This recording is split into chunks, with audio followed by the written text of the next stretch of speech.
I'm back with another Flashback Friday video looking back at the old 90s 12-inch Star Wars line from Kenner. And this week I'm going to return to a human character, and that is Lando Calrissian.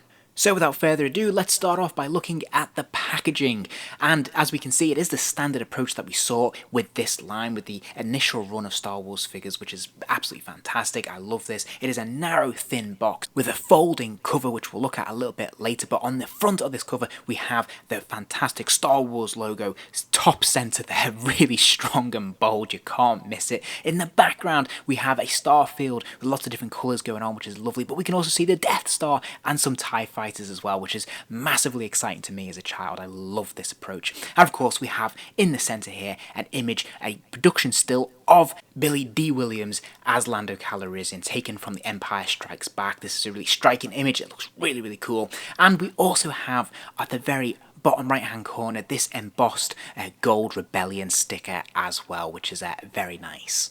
On the side panel, we have that central image from the front of the packaging replicated here, which looks really cool. This is consistent with the other figures in the line, so you can stack these up next to each other if you want to put them on the shelf and put them on display, which is pretty nice. On the back of the box, there's a little bit of bio about what Star Wars is all about, and then we have some different images of other figures you can buy in this collection. We can see Luke Skywalker in his Bespin outfit, we can see the Tusken Raider, and of course Chewbacca, which we've already seen in this series.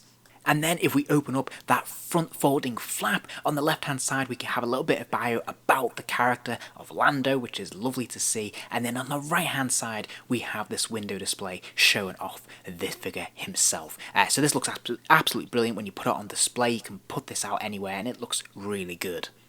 I have to say, I absolutely love the look of this figure. A lot of that comes down to the cloak, which we'll look at a little bit closer detail in a moment, but I think the overall presentation at first glance is very nice. Now, in terms of sculpting, this isn't a bad likeness of Billy D. Williams. It's quite soft, as we would expect from this series and from this time. We don't expect hyper-realistic portraits or lots of detailing in those sculpts, but this is a fair approximation. I think they've done a pretty decent job of it all in all. It's got a look of the actor, but it's not as nuanced as you might like to really define it. But I think they've done a pretty decent job of it. I think the paint apps overall are quite nice, although again there's not an awful lot going on. There's no washes going through the hair. It's just basically one tone colours and matte finishes. The tailoring though is really quite nice, and as I said, the star here is his cloak, which is sewn in very subtly into the costume itself, so it's nice and firm, stays in place, and what we see is a quite thick, luxurious cloak here. The outer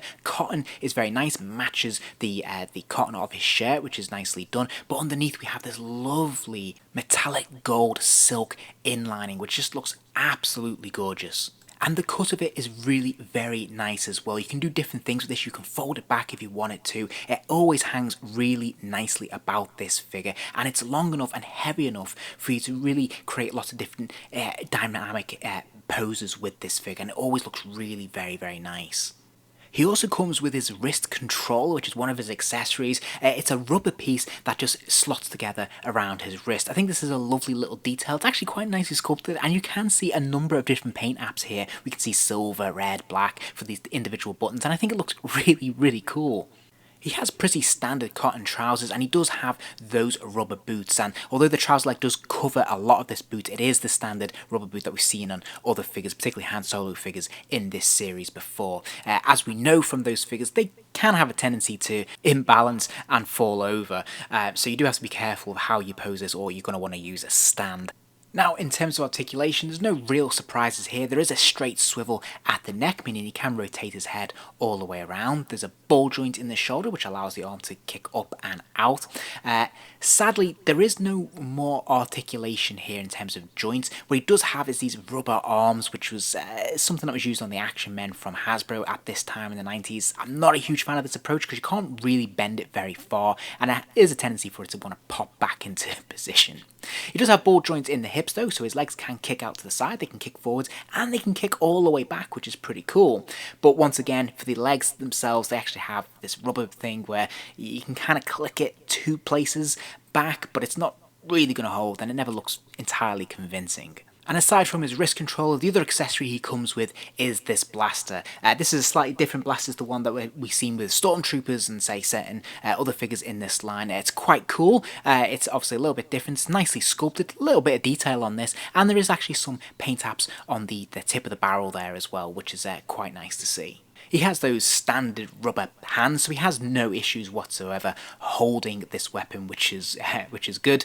But he can't really hold it with both hands unless you really persevere with it. Again, it's not gonna look particularly great, to be honest.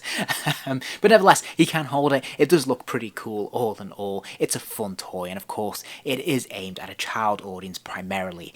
And we're talking about the late 90s when this figure was produced. So I think for its time, this is absolutely fine. It's actually really, really good. Obviously, by today's standards, it doesn't quite pass the muster. The proportions of things are a little bit out, particularly if we look at his belt, for example. It's not quite authentic to what we see on screen. But all that being said, I do think his costume is really, really nice. I think he's a lovely addition to this line. And as I said, I love that cloak in particular. I think that really makes this figure shine. I'm not a huge fan of this particular body mold. I think it's one of the most limiting that we see in this line, but it was obviously an early one, and I think they've done a really nice job of him all in all. And you know, if you're a fan, you're going to want to pick this up and add this to your collection. If you enjoyed this video, please do give it a like, and remember to subscribe, as there'll be plenty more videos soon.